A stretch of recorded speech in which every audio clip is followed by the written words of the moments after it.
wato kasar Rasha ta shiga sahun China wurin fatali da takunkumi da Amurka take shirin kakaba wa Iran. Rasha ta fito ta ma ta yi fatali kamar yadda China ta fito ta ce wannan tsari da Amurka take magana ba tsari ne wanda ba a yi shi bisa tsarin dokan kasashe da kasa na duniya ba. Saboda haka su ba za su yi aiki da shi ba. Rasha ta biyo bayan ta mara mata baya. Haka yana biyowa baya a daidai gaban da Iran da Oman suka ci mai yarjejeniya. Prime Minister Iran da kuma Foreign Minister Iran da kuma Foreign Minister Oman suka fito suka ce sun cimma matsaya game da yanda za a gudanar da Strait of Hormuz tsakanin Iran da kuma Oman. Idan ba ku manta ba, wannan matsayin ne Donald Trump ya barazana akan cewa idan har Oman ta cimma wannan matsayin zai lugudan bama a cikin Oman. Amma kaga hakan bai canza ba. Oman ta tafi kai tsaye kuma sun cimma yarjejeniya da Iran. Haka yana fitowa bayan da daidai babban hafshin soji na kasar Pakistan ya je Tehran ya zama da manya-manyan Tehran na Iran.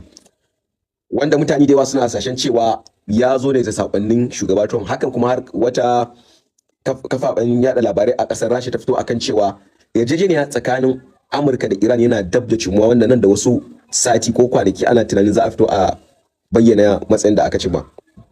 Amma kowace irin yarjejeniya ne wanda aka cimma turu Oman da kuma Pakistan, wanda duk mun san suna wakiltar Amurka ne saboda Iran ta ce ba ta tattauna kai tsaye da Amurka ba. Ko ma wani irin yarjejeniya ne ka san tabbas akwai control Strait of Hormuz a ciki. Dole Amurka ta amince saboda me yasa Iran tana da wannan tattaunawa kuma kai tsaye ta ci gaba da shirye-shiryen controlling Strait of Hormuz da Oman, kuma Oman ta amince. Idan Oman bata samu karfin gwiwa ba za ta amince ba. So haka ya nuna maka cewa yakin nan ya riga ya zo yanda ya zo, amma ni lissafin da yake so shine yalla ko dai Amurka da Isra'ila suna da yin Isra'ila ta je yaki da Turkiya, shi yasa yanzu ake so a lafar da Iran, saboda yaki ne ba zai yi a hada yaki tsakanin Ukraine da Rasha, yaki tsakanin Isra'ila da Iran, sannan kuma yaki tsakanin Isra'ila da Turkiya ba. Shin suna da karfin makamai da za su iya tinkarin wayannan yakunan? Babu. To ko shi yasa suke so su lafar da wayannan, kamar yanda suka zo a karo na biyu aka so a ci mai yarjejeniyar tsare ta wuta da Rasha ta ce ba za ta yi ba wannan karon shi ba. So lissafin shine wannan, ka gane? Ko suna neman soft landers domin su shiga wancan yakin, ko kuma ni da wannan tunani ne kenan. Idan har ya tabbata sai su yaƙi Turkiya, to dole su dakatar da yaƙi Iran, da ba zai yi ta taɓa haɗa ba. Duk da koda an dakatar akwai gaban da in aka tafi waɗannan yaƙe-yaƙen dukkan su sai su zo sun haɗu. Ba ka iya wannan yarjejeniyar da kaga ake shirin cimma da Amurka, ko an cimma shi ka saka shi wucin gadi ne zuwa wani lokaci na gaya ma sai an karya wannan yarjejeniyar dokan an dawo an ci gaba da filin daga. Wannan yankin ba za su taɓa experience zaman lafiya nan kusa ba in ba an kawar da Isra'ila gaba ɗaya ba ta wannan yankin bane. Magana da gaskiya, as far as tana wannan gurin tana numfashi, ba za a taɓa zaman lafiya ba.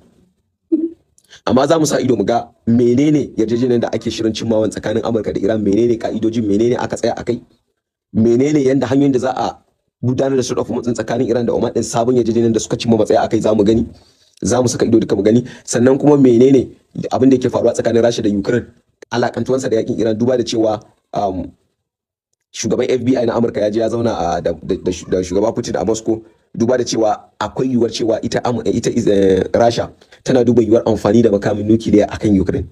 So sun yi zama akan kada wannan abu ya faru da wasu abubuwa makamanta haka. CIA Director John Ratcliffe ya gana da Intelligence Agency na ƙasar Rasha, inda ya tura musu saƙon da Donald Trump ya bashi. Wato ziyaran an yi shi a sirrance, wanda manya-manyan jigajigen gwamnatin Donald Trump ba su da masaniyan ziyaran da CIA Director John Ratcliffe ya yi a ƙasar Rasha. Inda ya gana da Intelligence Agency na ƙasar Rasha, bai samu ya gana da shugaba Putin ba. Ya ce yana kira ga ƙasar Rasha su daina, su yanke halakan kasuwanci da kuma tsaro da ƙasar Iran, saboda ƙasar Amerika suna ƙara da jaddada maganar takunkumin mai tsanani da suka sa wa ƙasar Iran, saboda su karya tattalin arzikin ƙasar Iran, saboda ƙasar Iran ta yadda a zauna a yi sulhu akan buƙatun da ƙasar Amerika ta sa wa ƙasar Iran. Sai dai ko Iran din sun ce lokaci ya wuce da Amerika za ta yi amfani da ƙarfin da take da shi wurin tilasta mata ko ƙasashe saboda ta biya buƙatunta ko kuma ta bi tsarinta da dokokinta. Ta ce wannan lokacin ya wuce, ko kuma sharuɗanta, ta ce wannan lokacin ya wuce. So even though ba mu samu cikakken labari ba daga ƙasar Rasha cewa ko sun, amma dai labari da muke samun cewa ƙasar Rasha ba su goyi bayan wannan manufofin ƙasar Amerika ba. Sai dai wani labari da muke samu cewa shi shugaba Trump yana son Putin ya yadda ya yanke halakan kasuwanci da kuma tsaro da ƙasar Iran, saboda shi ma zai cire hannun shi a ƙasar Ukraine, saboda ƙasar Rasha ta samu ta kwace ƙasar Ukraine.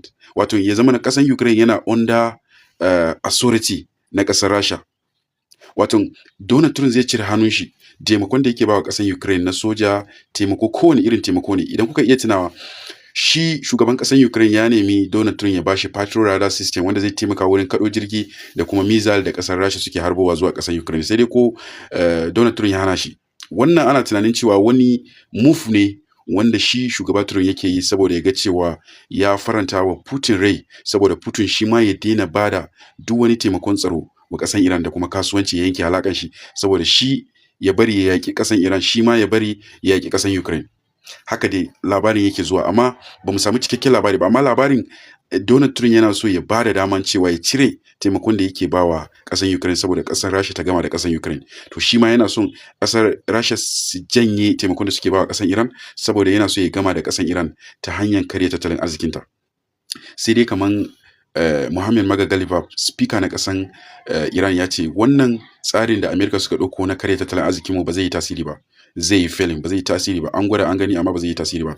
A bisani foreign prime minister na ƙasan Qatari, Mohammed bin Abdulrahman, ya ziyarci ƙasan Iran a babban birnin Tehran a jiya, inda ya gana da foreign minister da kuma speaker da kuma shugaban ƙasan Iran Masoud Pezeshkian, inda suka gana suka tattauna akan yadda za a kawo ƙarshen tsaro da ke tsakanin ƙasan Iran da Amerika, inda suka ce suna so su koma a ci gaba da sulhu tsakanin ƙasan Amerika da ƙasan Iran, inda suke roƙon ƙasan Iran cewa akan Iran su zauna a yi wannan sulhu a matsayinsu na mediators, ƙasan Pakistan da ƙasan Qatar, akan cewa a koma all memorandum of understanding, wannan yarjejeniyar da aka yi na watan 6 a koma. Suka ce ba su da matsala, musamman Mohammed Magagalibab ya ce ba su da matsala da, suka ce idan Amerika ta yarda ta daina tara jiragen su, Amerika ta yarda ta bi wannan yarjejeniyar da suka yi a watan 6, to sun yarda za a bude Strait Hormuz. Amma in ba haka ba za su yi ba. Sai dai shugaban ƙasan Iran Masoud Pezeshkian ya yaba wa ƙasan Oman da ƙasan Pakistan da ƙasan Qatar na ƙoƙarin su na kawo ƙarshen rikicin nan da ke faruwa tsakanin ƙasar Amerika da Iran. Suka ce sun taimaka sosai, sun playing a vital role na ƙoƙarin kawo zaman lafiya a yankin Gabas ta Tsakiya.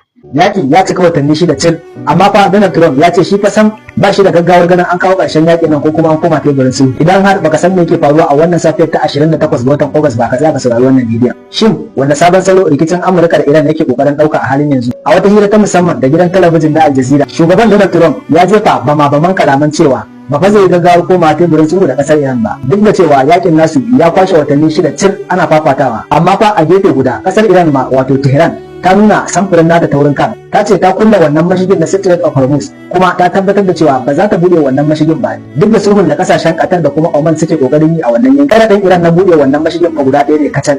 Ta ce lallai sai Amurka ta janye wannan dakarun nata wanda ta yi mata shinge da take kira da naval blockade, sannan kuma ta janye mata wannan takunkumin da ta kakaba musu. Idan fa ba haka ba to ruwa a jallo. Gashi dai wuta tana ci gaba da ruwa, amma kowa ya ki sauka daga kan dokinsa. Amma da ƙarshe, shin a ganin ku waye zai fara miƙa wuya tsakanin Amurka da kuma Iran a wannan wasan da ake? Sannan duk wanda yake son ganin cikakken labarin nan zai iya duba shafin Al Jazeera na labaransu na safiyar yau din.